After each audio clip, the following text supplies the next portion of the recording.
warung Bu Ani yang berada di Desa Cangkir di daerah Gresik.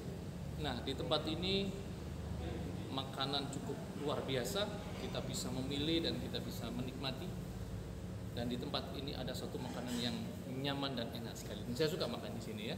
Nah, oleh karena itu sebelum nanti kita belajar firman Tuhan, kebetulan sekali ada Pak Dadang dan Ibu Ani secara pribadi yang akan kita lihat sedang menata. Nah, Bapak Ibu Saudara yang ingin menikmati makanan bisa menikmati datang. Silakan Pak Dadang dan Ibu Ani. Salam Pak Dadang, Bu Ani, haleluya, salam, nah puji Tuhan.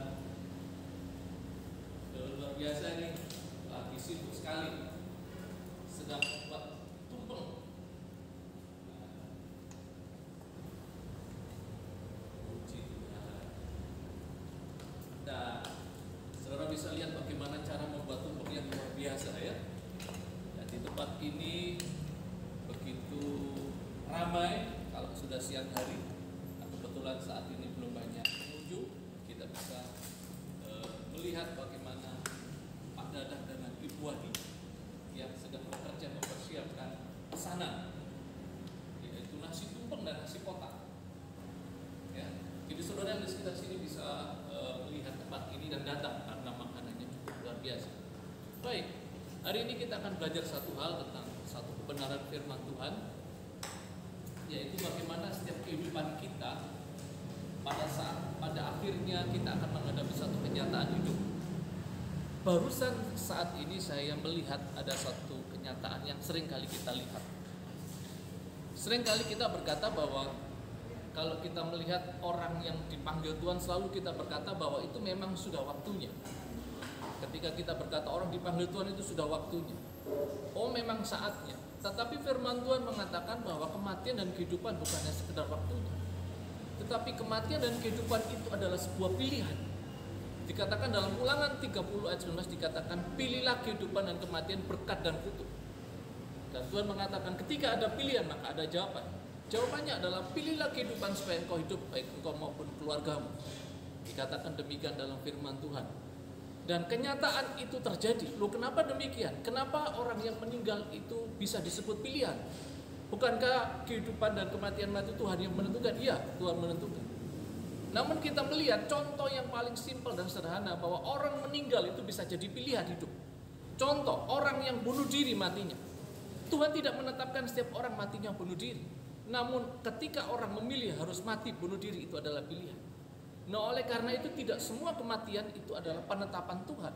Tuhan menetapkan usia, namun kematian adalah pilihan. Nah, ada kalanya orang bisa sampai kepada titik kematian yang sudah ditetapkan. Contoh usia 70.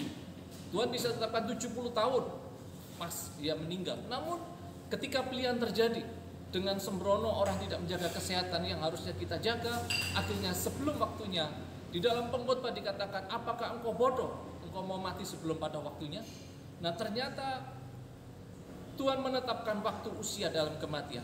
Namun sekali lagi, di kehidupan dan kematian adalah sebuah pilihan hidup. Yang mana kita pilih, kita yang menetapkan.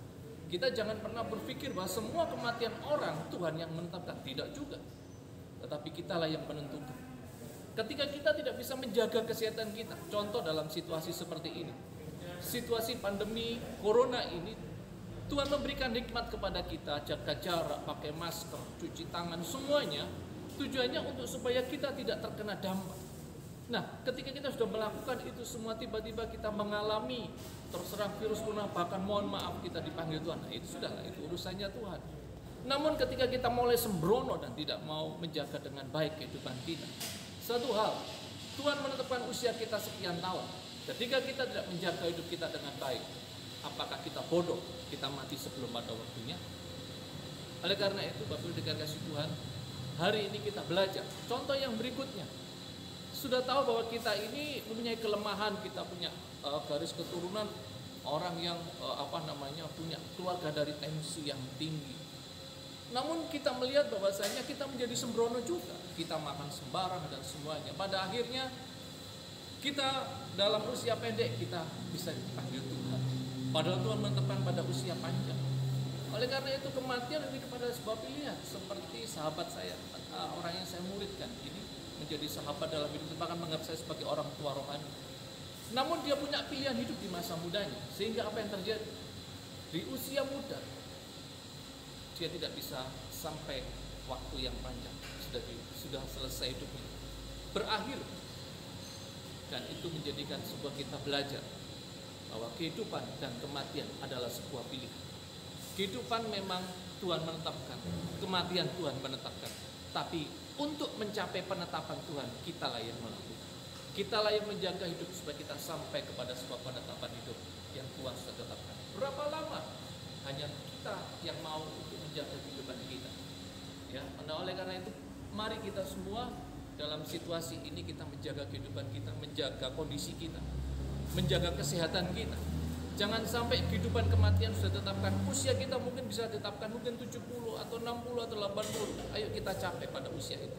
Jaga hidup kita, jaga kesehatan kita, jaga apapun yang kita lakukan. Bahkan pola pikir kita harus jaga dengan baik. Karena di sanalah yang menentukan hidup kita. Jangan menjadi sembrono dalam hidup meskipun Tuhan memberikan waktu, usia. Namun perjalanan pilihan kita lah yang harus menentukan kita juga, yang memilih kita juga. Ayo kita lakukan dengan baik di tengah situasi ini. Kehidupan dan kematian itu adalah pilihan kita. Salam pena, Tuhan Yesus.